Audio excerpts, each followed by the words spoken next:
Assalamu alaikum warahmatullahi wabarakatuh. Hope you're doing well. We're continuing our reading of this radical feminist book. It's been a wild ride, I must say, but we're seeing into the gallows of their catacombed minds, and we must see what they talk about so that we can combat their ideas. Okay, let's begin. Bismillah ar-Rahman ar-Rahim. The campaign to abolish the sex industry is often quick to ally itself with law enforcement and with state immigration control, as a significant proportion of women who sell sex for a living do so because they are undocumented and unable to access the legitimate economy. Rather than work to create a more human immigration system that does not terrorize refugee and migrant women with the threat of deportation and shut them out of the economy, anti-sex work campaigners have colluded with immigration controls to detain and deport sex workers in the name of saving them from the shame of prostitution. So let's do an annotation here. She's pro brothel culture. Pro degeneracy. And she's pro high body count. And then we're going to write high risk behaviors. Okay, so look how she talks about colluded. So when you say such a word like colluded, it denotes something as in like a conspiracy. So and so colluded with the Russians. It's a loaded political science term in a real way. And so it's almost like she has no empathy for a lot of Chinese women and Thai, Vietnamese who they get put into the massage parlors and they're kind of stuck. Their passports are held and some of them are illegal and they want to have the American dream and they have to sell themselves. And to pretend that that's not shameful is disgusting, and that somehow that them selling access to their bodies to strangers isn't damaging to the human soul, to the mind of an individual, is jarring. So this woman is very anti-religion, and again, it's always the anti-religious people who we see are extreme hedonists. And it's quite disgusting. Why is selling sex for money still seen as a shameful thing to do? The ultimate sign that a woman has fallen. Why?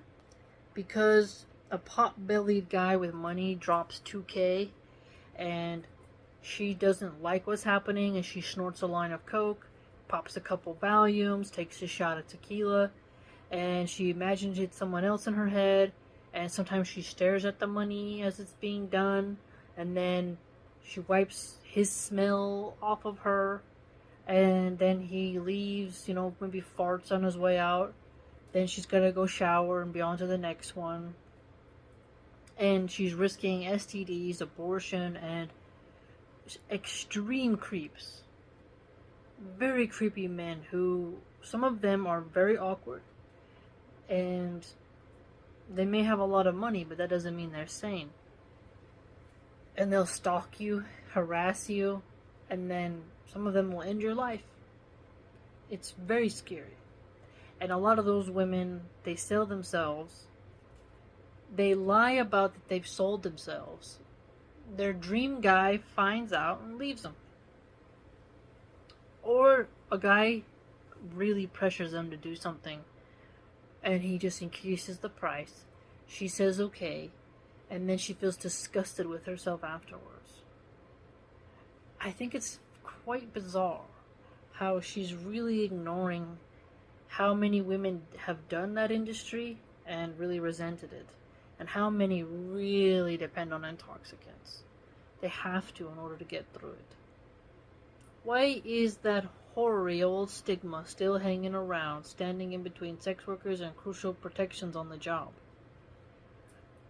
It's a high-risk job, so you're risking really nasty souls. I remember American Horror Story, which I do like horror. There, the head witch used to sell herself. And then there was one where it got really dark, where they like did some extreme BDSM to her. And I can't recall, but something, was it with like a, they were gonna use a chainsaw on her or something. So one thing I'll warn women about is that you can pretend you can not be conquered by a very dominant male. And I think only a few times in my life have I met a man whose energy was so ironclad that I literally had to be like, you know what, I have to get out of this situation. It wasn't that I was in a private situation with them, it's just that their stare, their demeanor was so strong that I could feel like if this person does something, like they're so pushy, they're like a literal bull. Like they're gonna just come at you and they don't care, and they're taller, stronger, and you have to recognize their mood changes, you're done for. And that's in a normal situation. So if you're a guy, and she's talking about protections, but you can't predict that kind of stuff. Are you gonna have like a guy with an AK standing in the room pointing it at the customer? That's gonna be quite difficult, isn't it? Or you're going to have security guards there protecting you? The funny part is, the customer has a lot of money. And if you open your mouth and complain about what the customer did, and that customer goes and tells other clientele, hey, this guy can't control his women. They open their mouths and blab about everything. Well, guess who's gonna get thrown off a yacht? Guess who's gonna get roofied and dumped and told, don't you ever call this number again, or else we'll come and take your whole family out. They will threaten you. So it's strange how she's talking, because those girls will talk to each other. So, oh, this customer pays a lot of money.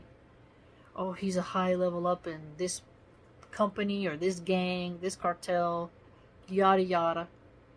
You're gonna get lots of money just to do this and that, and they'll say, oh, you know, the gig, it's fine. There's not gonna be too much going on. You get there, and then everyone's doing their thing. The mood changes. The man decides, you know what? I kind of want to do this terrible thing to you that maybe you won't like. And you're like, oh, I don't do that.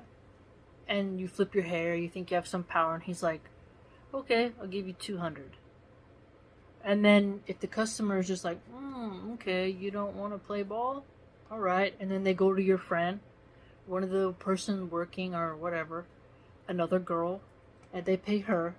And then he pays her some extra money to say, hey, you know what, why don't you tell your boss there that your lady friend, she didn't satisfy her customer.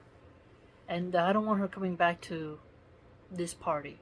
She's a risk. I don't want her to be with the girls the next time. Then the boss sits her down and says, you know what, you're upsetting the clientele, you're ruining the business, this is business, honey. So, either you play ball or you gotta go. And then next thing you know, she does something she doesn't want to do, and it's just this pressure campaign. You can't tame the lust industry. Sorry. It's untamed. It's an untamed thing. You can't put a bureaucracy in that. One of the most potent scenes was when Littlefinger allowed Joffrey to put some arrows in the redhead. And Peter Baelish really played that role well of what an actual brothel keeper is like. What kind of soul seeks that out? It's so mind-blowing because they're catering to delights. And you can try to draw the sand, right? But it's just not going to happen. Just not going to happen. There's just this funny thing, you know, about even Hollywood will hint at some truths of that dark industry. And it'll still get painted by these kinds of women as something glorious. It's just so depraved. And to talk about how they'll flash in your head at random moments what you did, it'll flash in your head while you're washing dishes or doing something, you're like, oh. And then it goes away. And then you remember those people, like, what are they doing now? Some of them will mock you. It's just so strange. It's weird. A lot of the red pill podcasters, they talk to these women who are in the mix of it all. They're at the height of it. What would these women be like in 15 years, 20 years? There's much to say there. So I find this woman repulsive for softening the evilness of it. Here's one reason. Sex workers disrupt the sexual marketplace. Well, that is true. Okay, let's build on this for a second. As a wife, it is horrible if your husband degrades himself and goes to such a woman because you kept yourself good. You're cooking, you're cleaning, you're not saying no to his intimacy. You try to stay your best to look attractive, you're trying, you're taking good care of the kids, and then she gets to have a piece of him. It is so painful because you're like, well, what's the point of me being good if he's going to go with that? He could bring me a disease which could literally ruin my life. What the hell? So yeah, it does disrupt that. It does. And let's be even more clear here. There are male gigolos who women pay. Okay? So it is horrible if a man is working hard, he's an electrician, and then a gigolo is like, hey, pay me $500. And she's got money, she stacks it, and your wife is visiting that as well. People often forget that. Some men like to fetishize, oh, I can just go, my wife ain't putting out, I'm gonna go get this. But if you're not giving her emotional needs or whatever, she'll go pay a gigolo. That is very common, and sadly, some women don't even pay those guys, they just do it for free. You'd be surprised. It's quite sad. Male, protect us, help us to be moral. It's like this: if all women are competing for better conditions by bartering their sexuality for male protection, then sex workers are undercutting the bargaining process. That's true. That is true. You are getting in the way of my bargain. If I want male protection, and you're like, okay, access to the body in exchange for shelter, food, security, and exclusivity, that's the deal, right? We're getting married, we're not committing zina, we're together. I'm honoring you, I'm not gossiping about you, your laundry's fine, everything is safe, like no free mixing, and then you go and pull that with an escort. Oh, you can see why some women go crazy and commit murder. Because and that's why I think the sisterhood, it just can't be real. Because these women, they know that they're hurting other women, and then they'll turn around and be like, ugh, men benefit from the plastic surgery industry. Men are pigs. But these women are literally breaking apart homes. The customer and the one who is giving the product are both to blame. Essentially, they are scabs, no better than strike breakers. The stigmatization of women sex workers by non-sex worker women down to the generations makes a lot more sense if one understands that for a very long time, erotic abstinence among those who had the option was a form of collective bargaining, one of only two ways women had to negotiate for better living and labor conditions. Yeah, that's a good thing. You ain't giving up until he makes your life better. That's better. That's a good thing. It makes no sense. I realize this. Like, for women to just sleep with men, they don't get anything from it besides the act of the intimacy, which is like 15 minutes. You hold out, you get marriage. He has to work for it. Okay, there's more honor in it. He actually had to have a little bit more fun pursuing. You get to know the person. in the Islamic style, you're not gonna put out before getting married. Inshallah, right? Oh, may Allah protect people from messing up. But giving up your, they say now, no hymen, no diamond. It's very vulgar, but I think that's a great motto for women to remember. Do you want to be ran through, passed around, and discarded? Or at least you get to be with the man who will treat you well because he sees you on a certain pedestal, because you resisted the temptation. You held out for the best and least brutal man. Oh, I literally just talked about holding out. Well, I mean, brutal in what way? I mean, what do we mean by brutal? And that worked only as long as you knew that almost everyone else was holding out too. That's a fair point, but it's still working today. Because men are waking up to the fact that, hey, you know what? I can't just live by my phallus. I have to actually, like, be more smart. And this lady who's doing OF is a demon, and she's going to be a vampire, and I need to just find a good woman and change my life.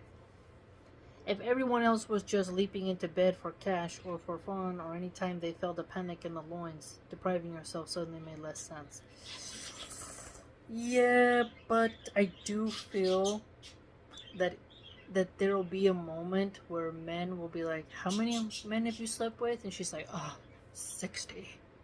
And then there comes a moment where he's like, you know, she's pretty.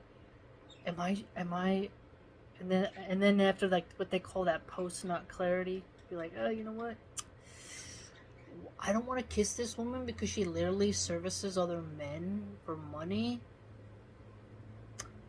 I don't know what they do to her or what she does to them, and now, you know, I think I want to have a clean woman who's less traumatized and has a higher self-esteem and more respect. Yeah. Because something that's fascinating is the more men you've slept with, the harder it becomes to control your lust. Because you want to steer the ship another way, but it's almost like you want to indulge. It's very difficult to beat that beast back down. Emma Goldman, the anarchist organizer of the early 20th century, who recounted her own brief, abortive attempts at sex work in her youth, wrote that the wife who married for money, compared with a prostitute, is the true scab. She's paid less, gives much more in return in labor and care, and is absolutely bound to her master. Sorry, no. Let's break that down.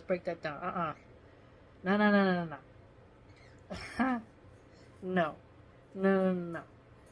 This is a trick they do. Oh, well, you married him because he has a well-paying job. And a house. And, well, you're gonna have to have him in your home. And you're gonna have to, like, cook for him. And have his children. And it's like, okay, and you get what? You only get to enjoy him for 20 minutes, if that.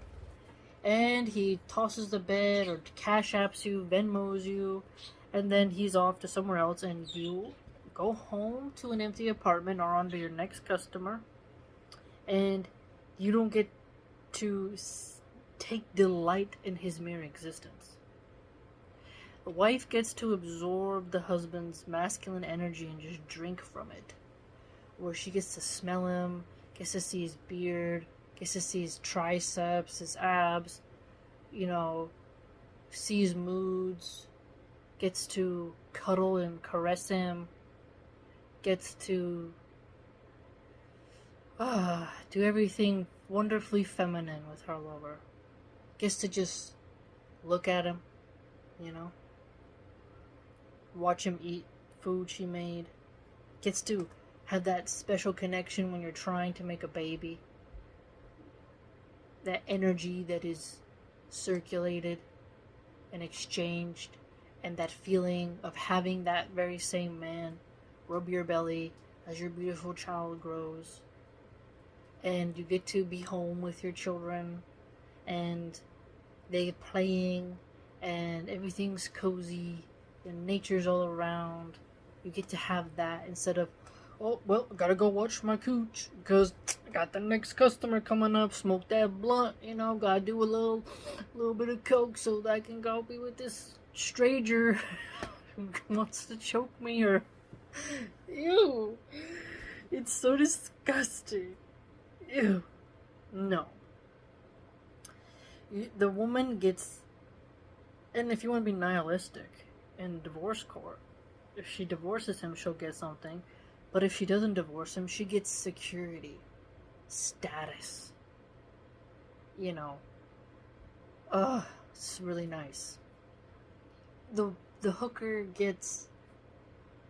She thinks she's on top of the world because her body's perfect. Then when it starts to fade, and she's like, oh no, come back, my beauty, my beauty! And then she's got crow's feet, skin sagging.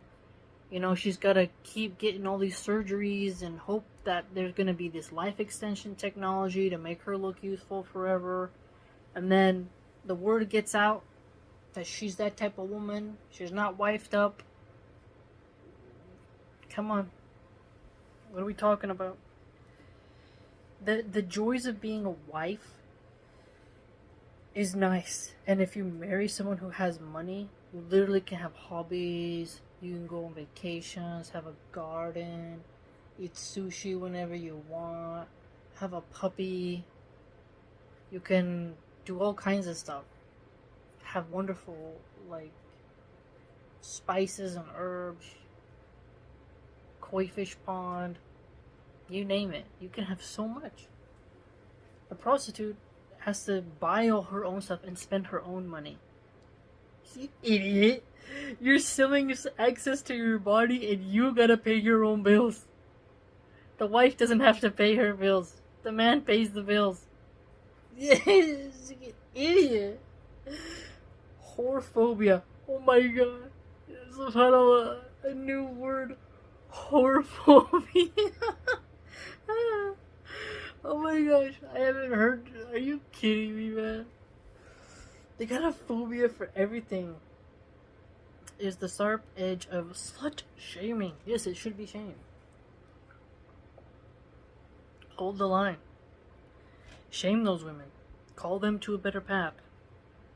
Judge them and help them to do better, to switch their life. Protect your castle. Protect it. Protect your man. That's mine. That's mine. He gets a second, third, fourth wife. It's okay. She's a wife. And that means he's ours. You're unlawful. And you're not permitted. But both fulfill the same function in our socio-sexual scripts. No. The whore services anyone so quick, sloppily, and she doesn't get the actual romance of it. She gets the more brutal, raw dog, discarded trash. The energy is not the same. It's just not. A man pays a whore to leave. Okay? Whereas the man who gives his woman gifts or a nice nighttime dress or some lingerie or her favorite takeout, I don't want to say convincing her to stick around, but he's putting effort into keeping her around. You understand? So the man wants her around, whereas the prostitute only has one function. It's to get railed and then get the hell out. I have post-nut clarity. Get out. Okay? Shoo. The ride's over. It's quite different. The anger about and at sex work is often that they get paid for what women are expected to do for free. Hold on. They get paid for what women are expected to do for free. No. My husband doesn't need to pay me with fiat currency every time.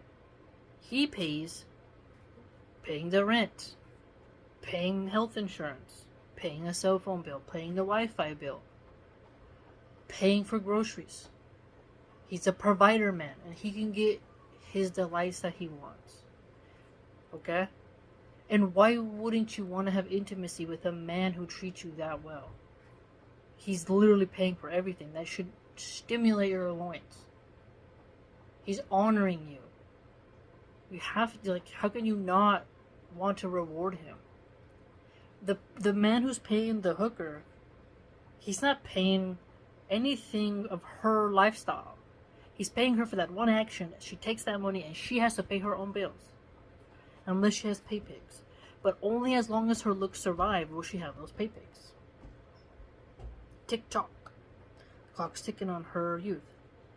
The great irony is that while women are still expected time and time again to put their sexuality to work in the office and elsewhere, women who explicitly sell sexual services are still subject to social stigma. Yes, because you are doing penetration.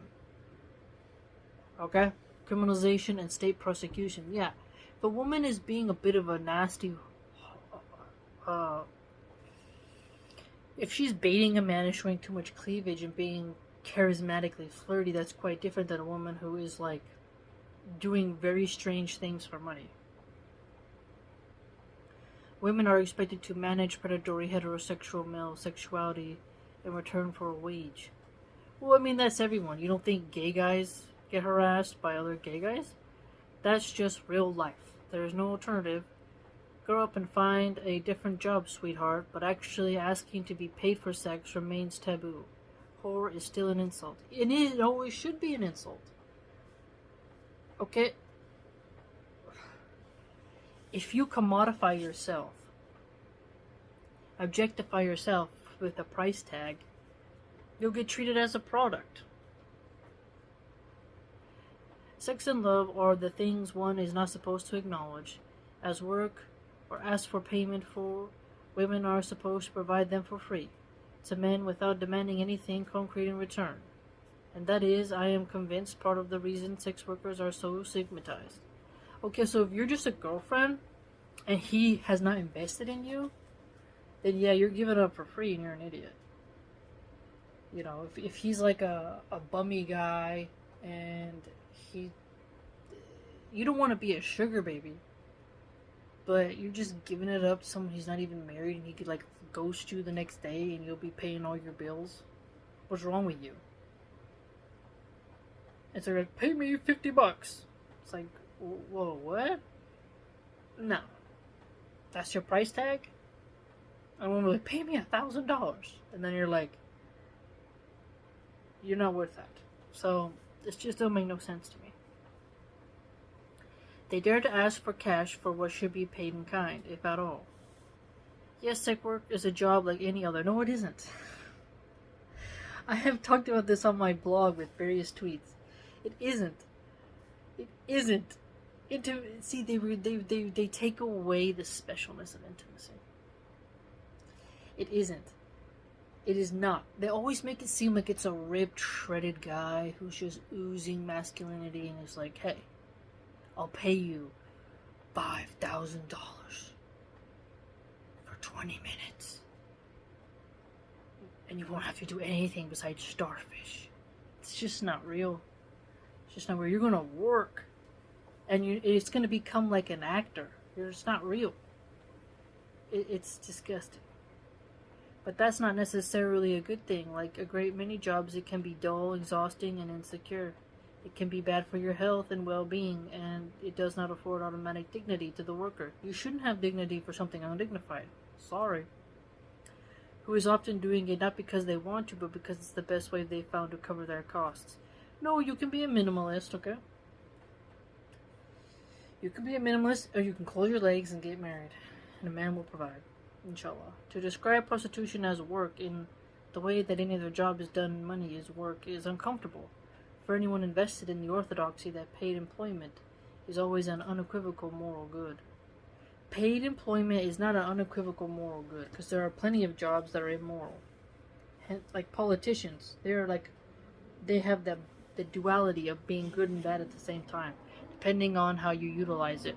But sex work will always be evil, because it is against what Allah subhanahu wa ta'ala has legislated, spreads disease, breaks up families, and pushes adultery and fornication in the land, and reduces the spiritual act of intimacy.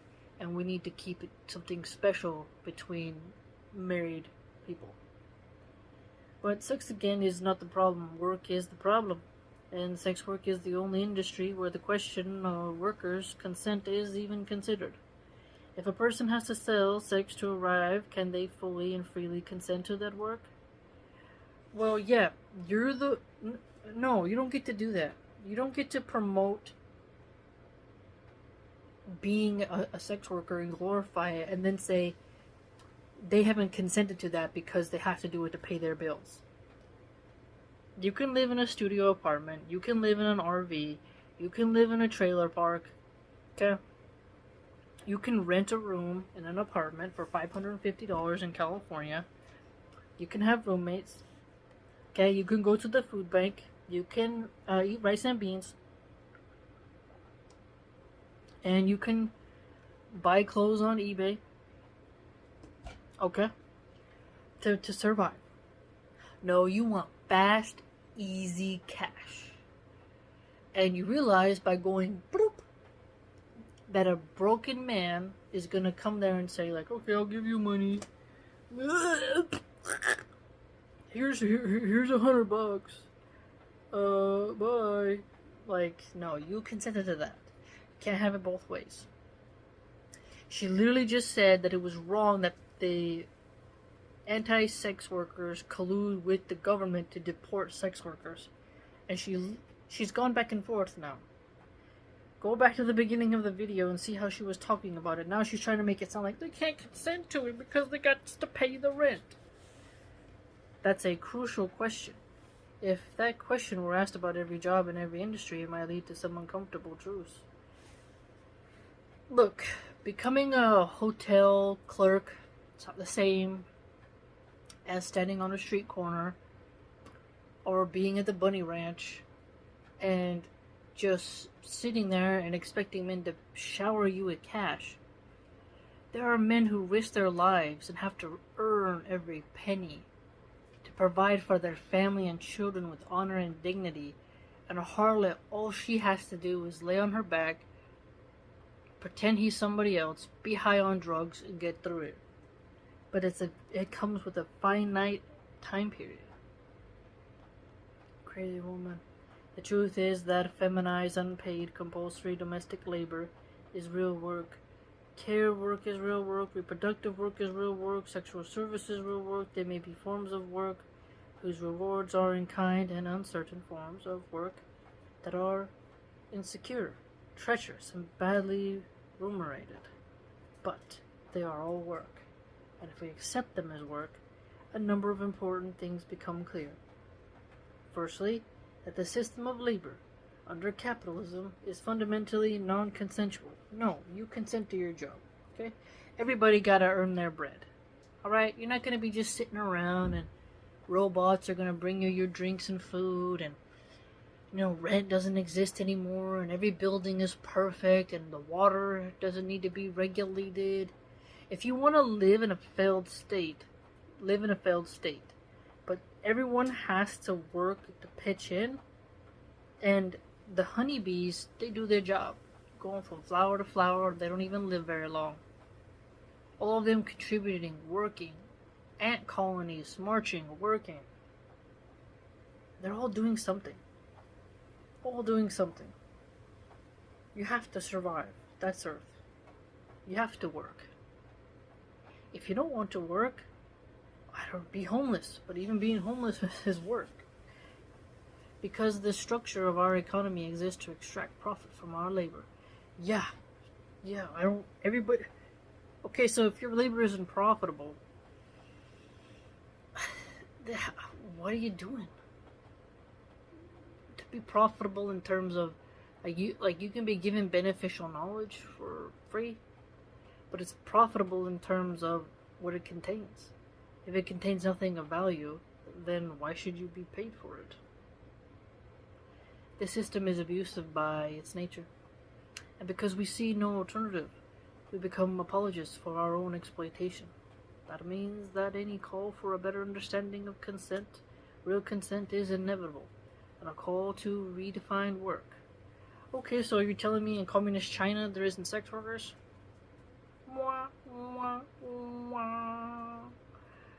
When Mussolini was ruling and had fascism, you're trying to tell me there was no prostitutes? That the structure of the modern labor market acts to keep women, girls, and other feminized bodies in a position of economic dependence, totally ignoring how men do so much hard work. Labor market. Men do hard labor jobs. One that limits both their personal power and their political power. There can be nothing approaching economic justice in a nation that refuses to accommodate reproductive work within the paid economy. Any state that insists that women and girls, particularly women and girls of color, continue to do the lion's share of domestic, sexual, and emotional reproductive labor. Hold up. That black people do the most reproductive labor? They're the number one group that gets the most abortions. Go look it up. The rate of how many black women abort their children. Okay? And how many of them are single mothers. So share of the domestic, most of them are single moms. That'll change though, because the black community, there's tons of Muslims and people, old school Christians, so, you know, that's not, the Cardi B's of the world are not the dominant, they're losing. Okay. For low pay or no pay and without a whisper of complaint. The government doesn't need to pay you for having kids, that would be nice, but it's about quality, not quantity, I'd argue.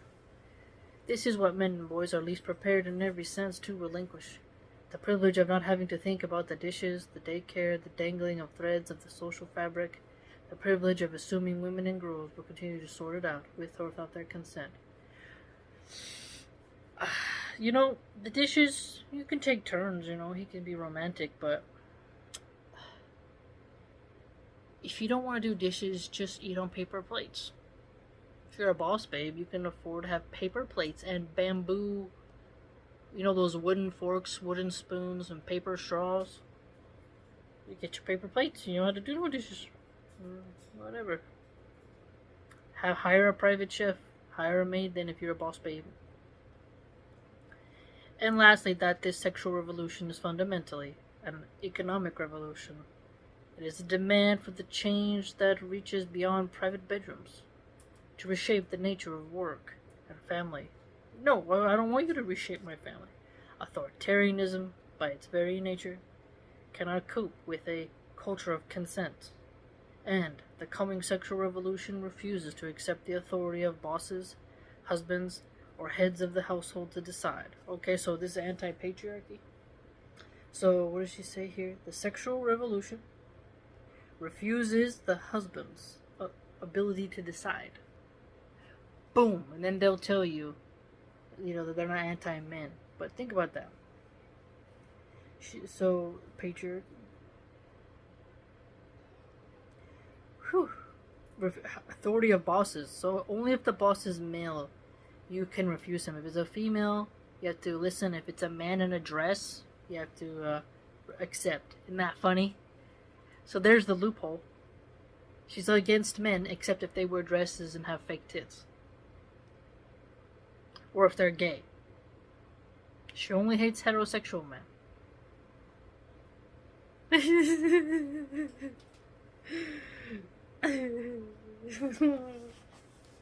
This woman is insane. Imagine I one day I have a long podcast with her and she's totally freaked out. How you read my entire book, line for line, you studied it for hours. And I'm like, yes, you will not win. Inshallah, you'll not win. Let me know what you think. That's a wild ride. Absolutely wild. Take care, fam. If you'd like to join my blog, you can do so by going to www.subscribestar.com/MilahanArchive. Hope to see you there.